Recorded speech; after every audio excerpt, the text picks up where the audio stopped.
Hello, my friends. I'm glad you're here. What can I say about Howard Phillips Lovecraft?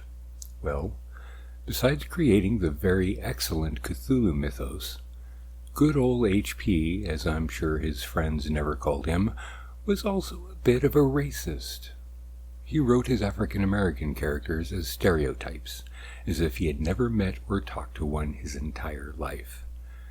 This is unfortunate. However, in an attempt to keep the following story accurate in its telling, I tried my best to read the one character that speaks with some dignity. The story itself is fantastic. I just really wish there was a different way to present the character portrayal near the end of the story. Please forgive me if I failed. Thank you for listening, and sleep well.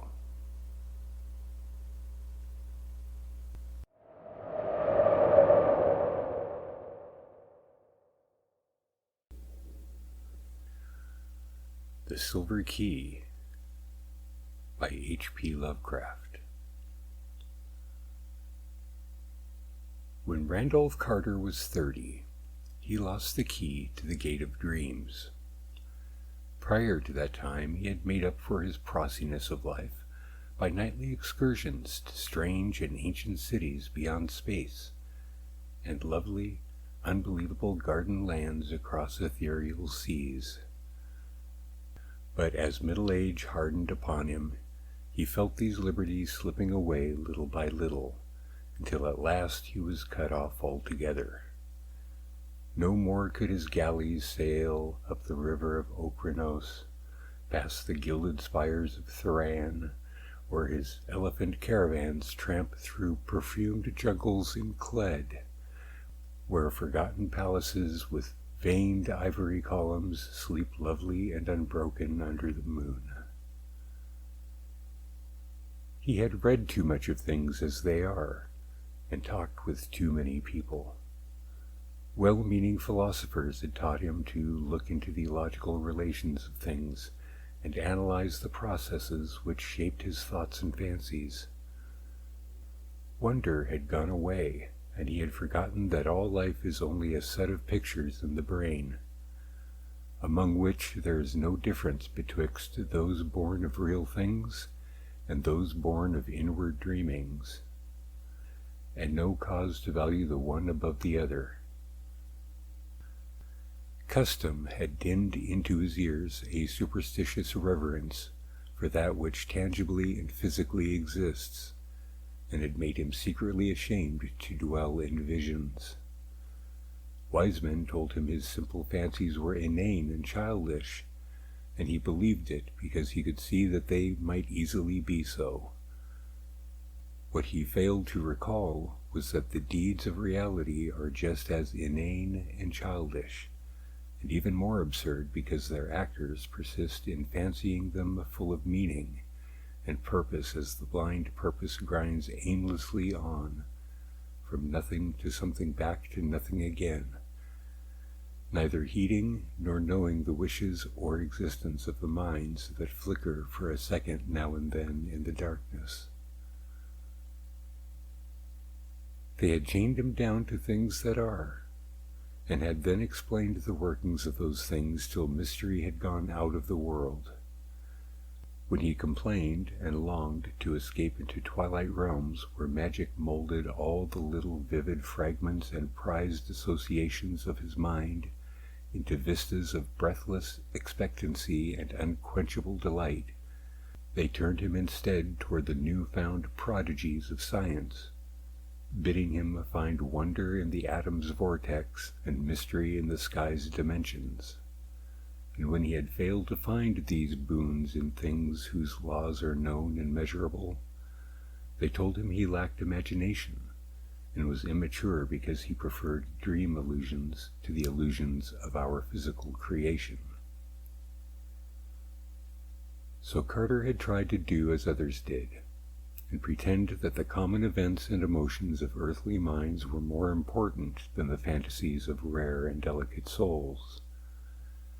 He did not dissent when they told him that the animal pain of a stuck pig or dyspeptic plowman in real life is a greater thing than the peerless beauty of Nareth, with its 100 carven gates and domes of chalcedony, which he dimly remembered from his dreams. And under their guidance he cultivated a painstaking sense of pity and tragedy. Once in a while, though, he could not help seeing how shallow, fickle, and meaningless all human aspirations are, and how emptily our real impulses contrast with those pompous ideals we profess to hold. Then he would have recourse to the polite laughter they had taught him to use against the extravagance and artificiality of dreams.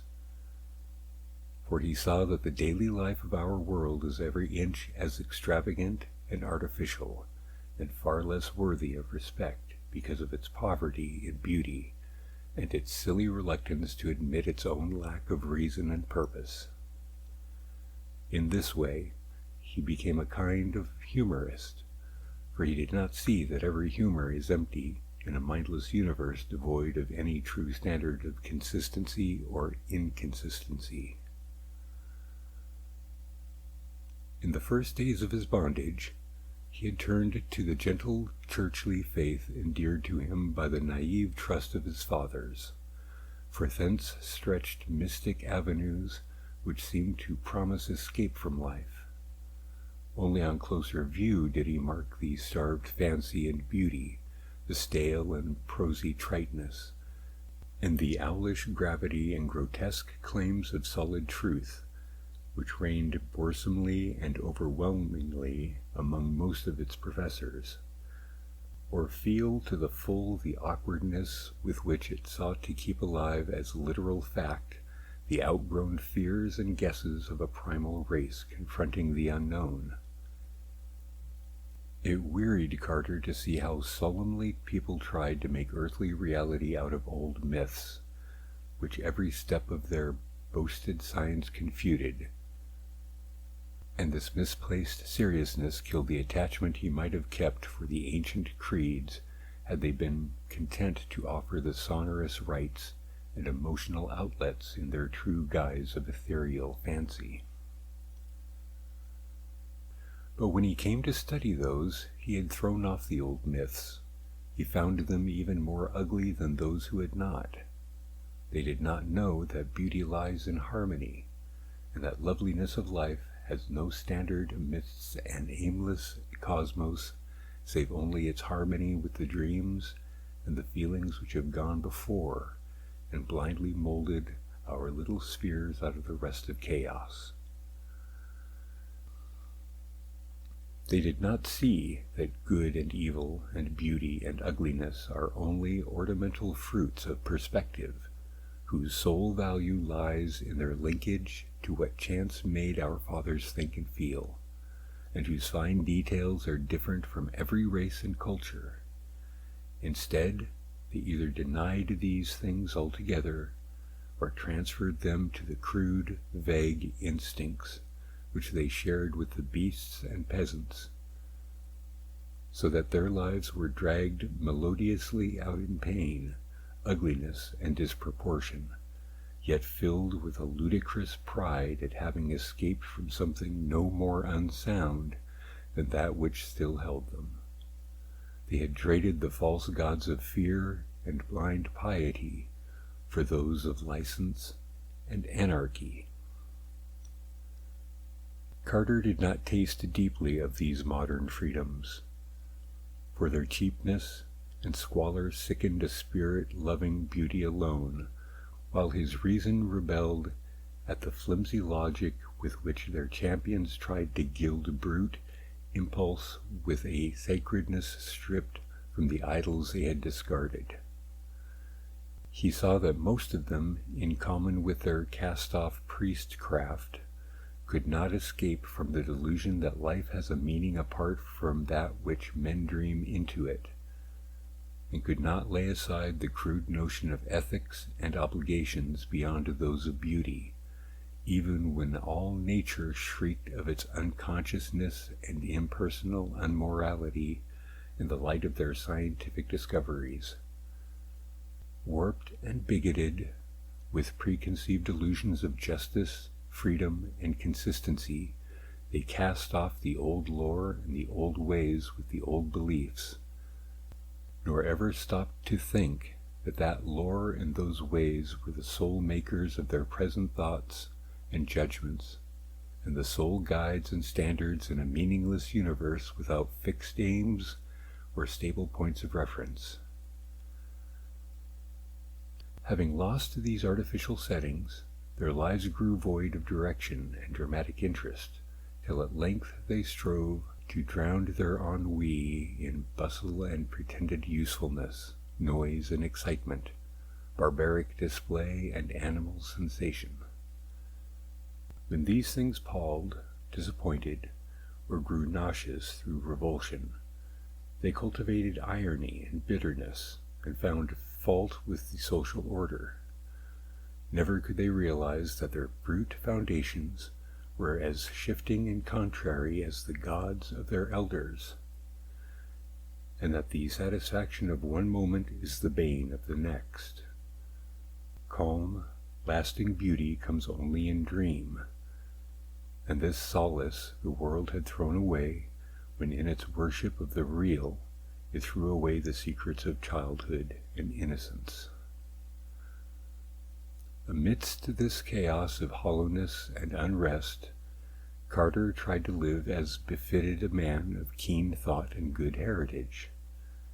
With his dreams fading under the ridicule of the age, he could not believe in anything, but the love of harmony kept him close in the ways of his race and station.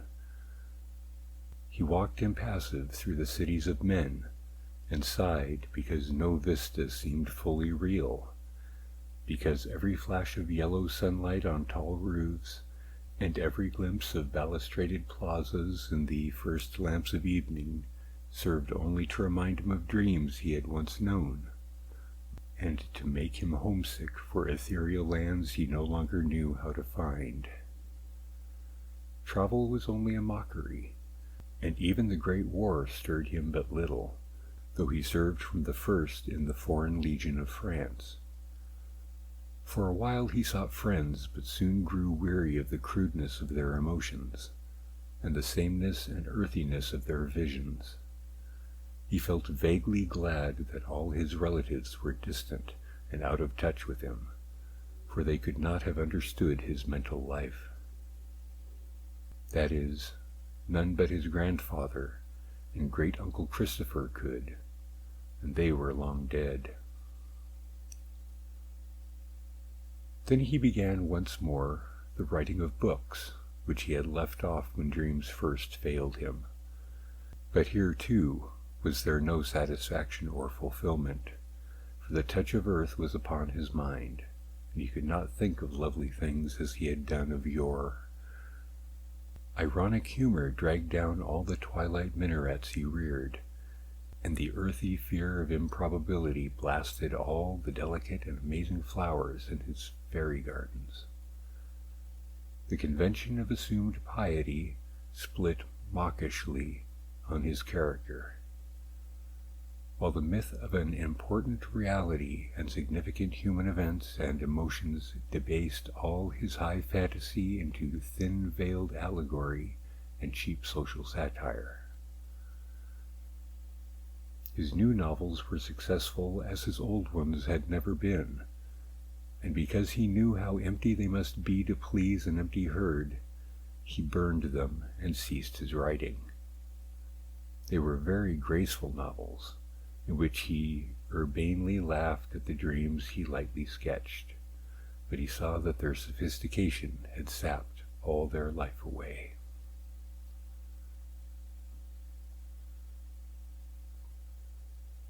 It was after this that he cultivated deliberate illusion, and dabbled in the notions of the bizarre and the eccentric as an antidote for the commonplace.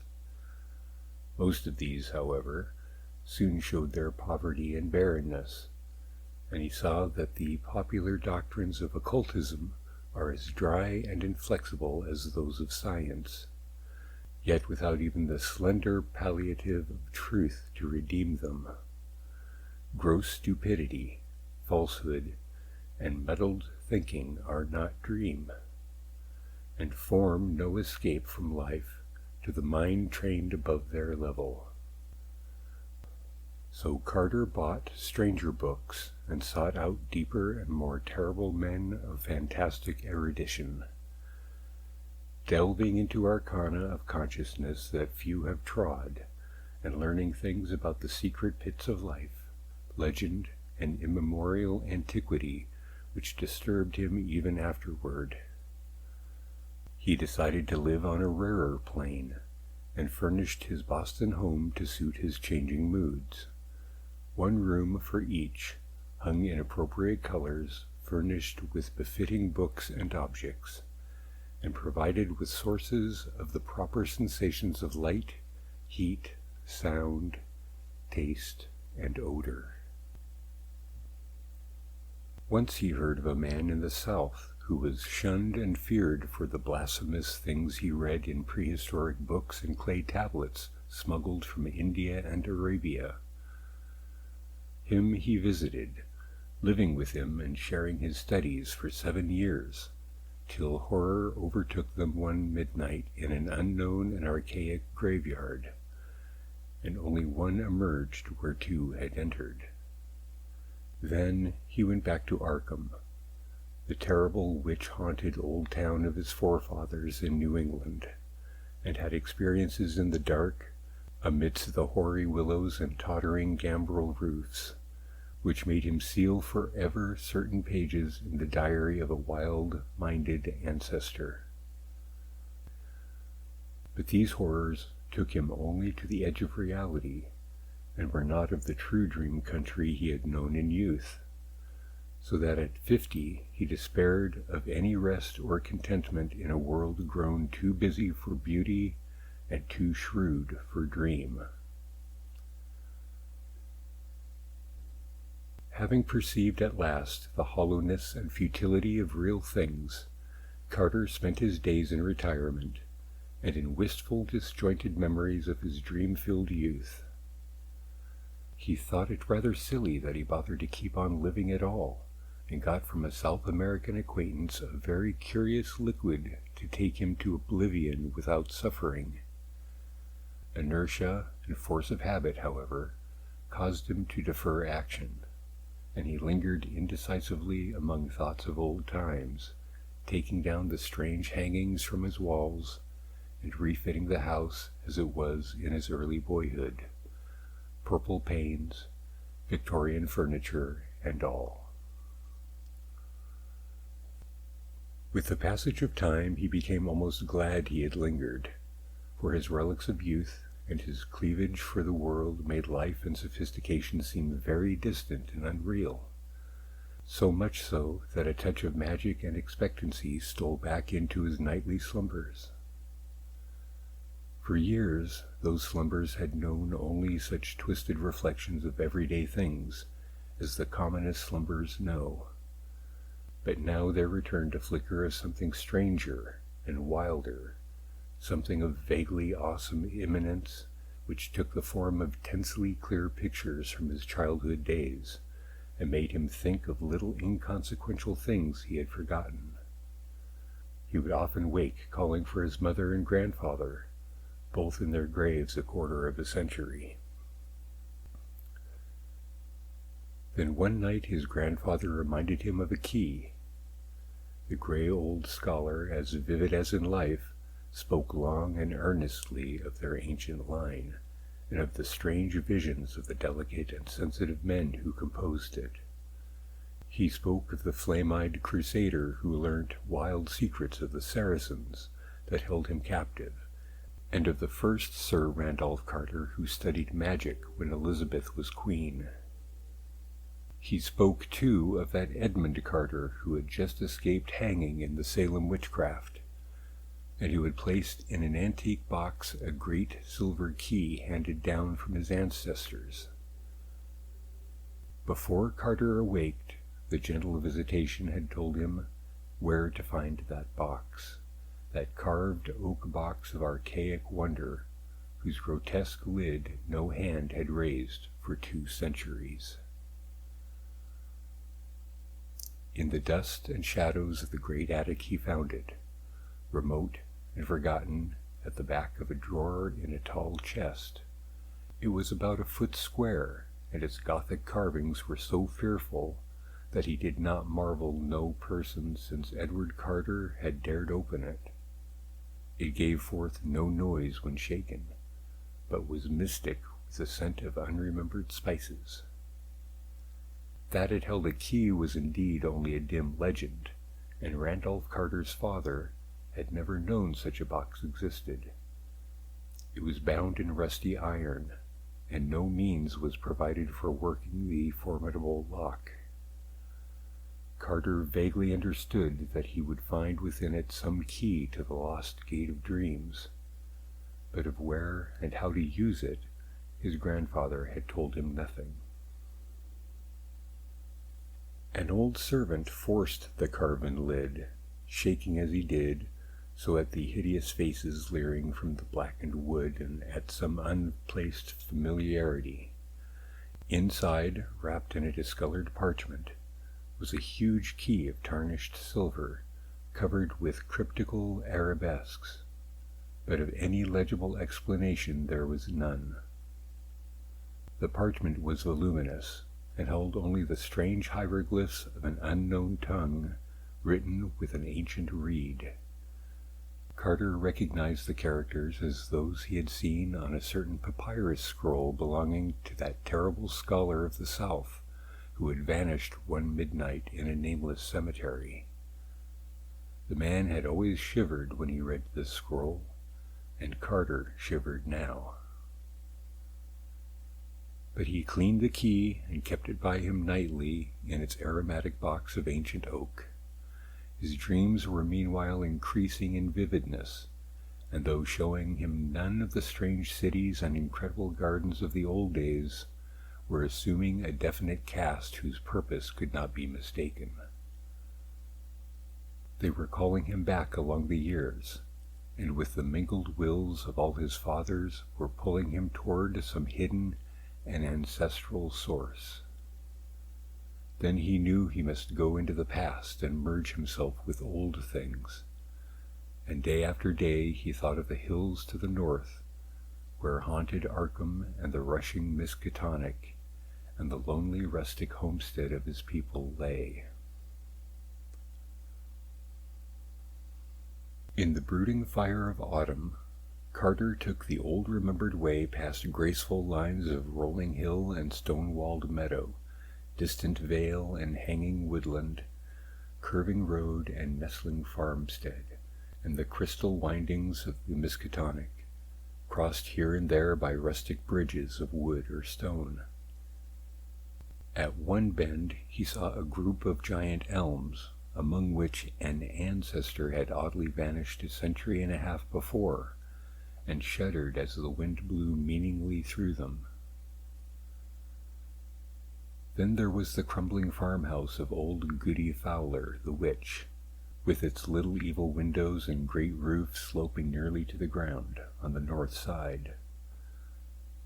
He speeded up his car as he passed it, and did not slacken till he had mounted the hill where his mother and her father before her were born, and where the old white house still looked proudly across the road at the breathlessly lovely panorama of rocky slope and verdant valley, with the distant spires of Kingsport in the horizon, and hints of the archaic, dream-laden sea in the farthest background.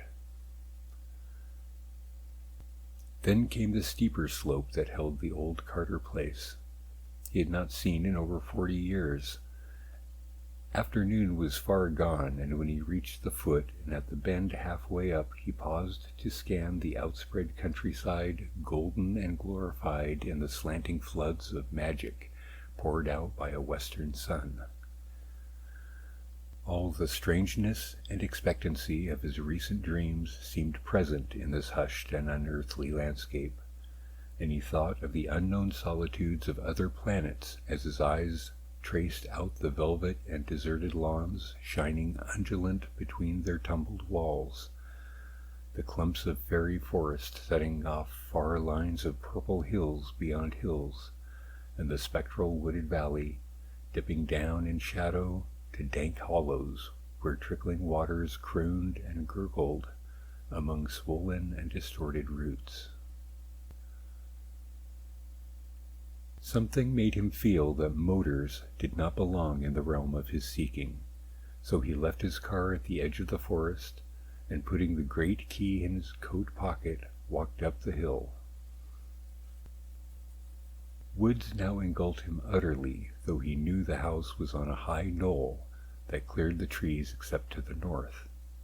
He wondered how it would look, for it had been left vacant and untended through his neglect since the death of his strange great-uncle Christopher 30 years before. In his boyhood he had reveled through long visits there, and had found weird marvels in the woods beyond the orchard. Shadows thickened around him, for the night was near.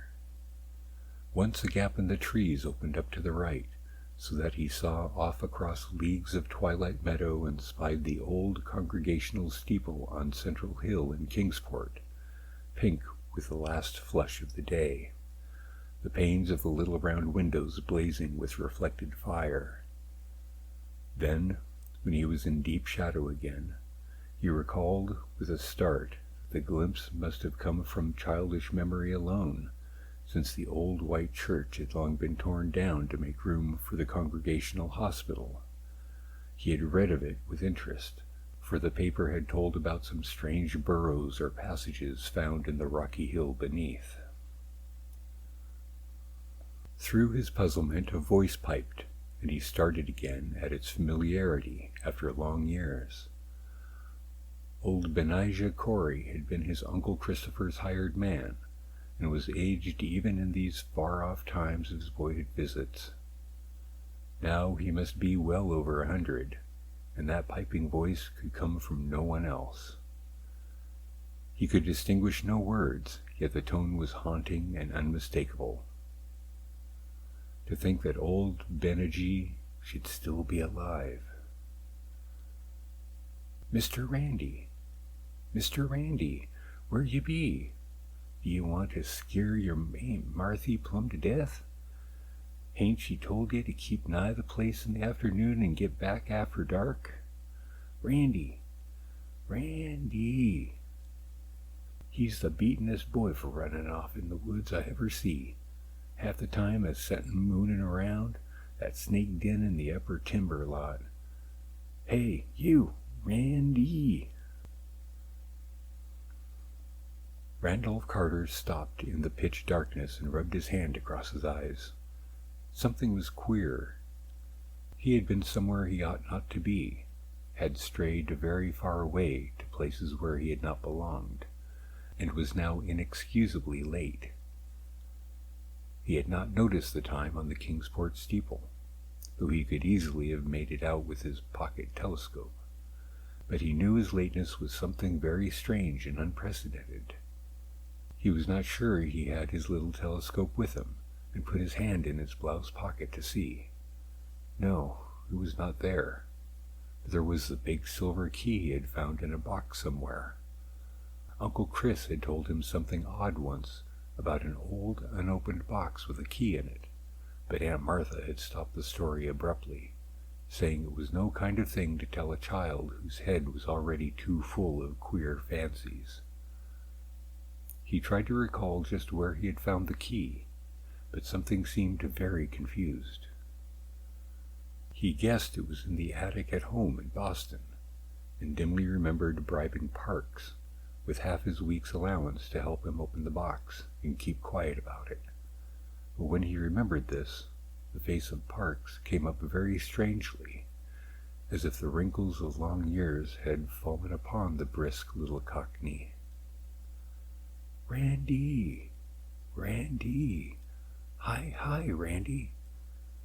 A swaying lantern came round the black bend, and old Benijah pounced on the silent and bewildered form of the pilgrim. "Durn ye, boy, so thar ye be. Ain't you got a tongue in your head that you can't answer a body? I've been calling this half hour, and you must have heard me long ago.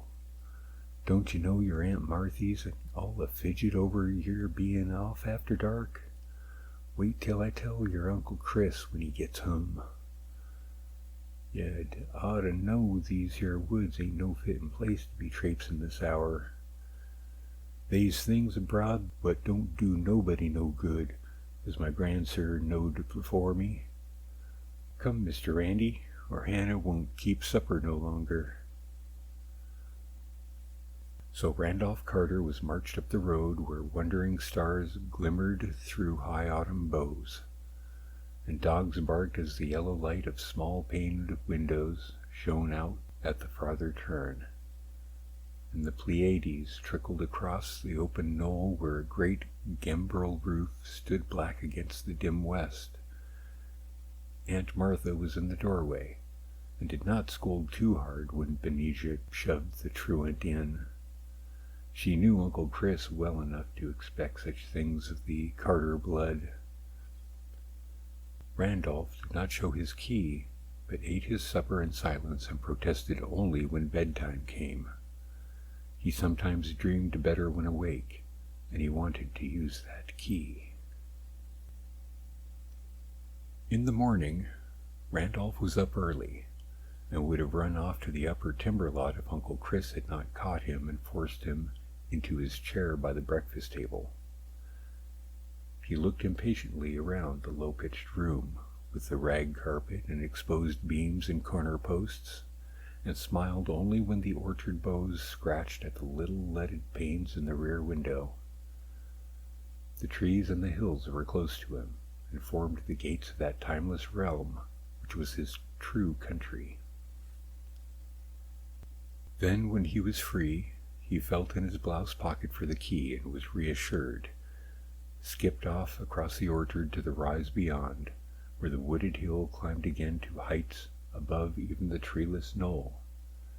The floor of the forest was mossy and mysterious, and great lichened rocks rose vaguely here and there in the dim light like druid monoliths among the swollen and twisted trunks of a sacred grove.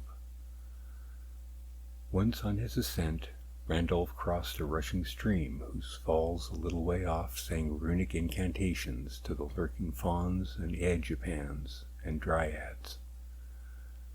Then he came to the strange cave in the forest slope, the dreaded snake den, which country folk shunned, and away from which Benijah had warned him again and again. It was deep, far deeper than anyone but Randolph suspected, for the boy had found a fissure in the farthermost black corner that led to a loftier grotto beyond, a haunting sepulchral place whose granite walls held a curious illusion of conscious artifice. On this occasion he crawled in as usual, lighting his way with matches filched from the sitting-room match-safe, and edging through the final crevice with an eagerness hard to explain even to himself. He could not tell why he approached the farther wall so confidently, or why he instinctively drew forth the great silver key as he did so. But on he went, and when he danced back to the house that night, he offered no excuses for his lateness, nor heeded in the least the reproofs he gained for ignoring the noontide dinner horn altogether. Now it is agreed by all the distant relatives of Randolph Carter that something occurred to heighten his imagination in his 10th year. His cousin, Ernest B. Aspinwell, Esquire, of Chicago, is fully 10 years his senior, and distinctly recalls a change in the boy after the autumn of 1883. Randolph had looked on scenes of fantasy that few others can ever have beheld, and stranger still were some of the qualities with which he showed in relation to very mundane things. He seemed, in fine, to have picked up an odd gift of prophecy, and reacted unusually to things which, though at the time without meaning, were later found to justify the singular impressions. In subsequent decades, as new inventions, new names, and new events appeared one by one in the book of history, people would now and then recall wonderingly how Carter had years before let fall some careless word of undoubted connection with what was then far in the future. He did not himself understand these words, or why certain things made him feel certain emotions, but fancied that some unremembered dream must be responsible. It was as early as 1897 that he turned pale when some traveler mentioned the French town of Bellois-en-Santerre, and friends remembered it when he was almost mortally wounded there in 1916, while serving with the Foreign Legion in the Great War. Carter's relatives talk much of these things because he has lately disappeared. His little old servant Parks, who for years bore patiently with his vagaries, last saw him on the morning he drove off alone in his car with a key he had recently found. Parks had helped him get the key from an old box containing it, and had felt strangely affected by the grotesque carvings on the box, and by some other odd quality he could not name. When Carter left, he had said he was going to visit his old ancestral country around Arkham. Halfway up Elm Mountain, on the way to the ruins of the old Carter place, they found his motor set carefully by the roadside, and in it was a box of fragrant wood with carvings that frightened the countrymen who stumbled on it. The box held only a queer parchment whose characters no linguist or paleographer has been able to decipher or identify. Rain had long effaced any possible footprints, though Boston investigators had something to say about evidence of disturbances among the fallen timbers of the Carter place. It was, they averred, as though someone had groped about the ruins at no distant period.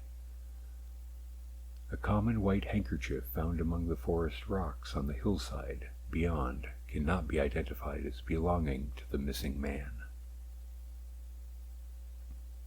There was talk of apportioning Randolph Carter's estate among his heirs, but I shall stand firmly against this course because I do not believe he is dead. There are twists of time and space, of vision and reality, which only a dreamer can divine. And from what I know of Carter, I think he has merely found a way to traverse these mazes. Whether or not he will ever come back, I cannot say. He wanted the lands of dreams he had lost, and yearned for the days of his childhood. Then he found a key, and I somehow believe he was able to use it to strange advantage. I shall ask him when I see him, for I expect to meet him shortly in a certain dream city we both used to haunt. It is rumored in Ulthar, beyond the river Skye, that a new king reigns on the opal throne of Ilik-Vad, that fabulous town of turrets atop the hollow cliffs of glass overlooking the twilight sea, wherein the bearded and finny Nori build their singular labyrinths. And I believe I know how to interpret this rumor. Certainly I look forward impatiently to the sight of that great silver key, for in its cryptical arabesques there may stand symbolized all the aims and mysteries of a blindly impersonal cosmos.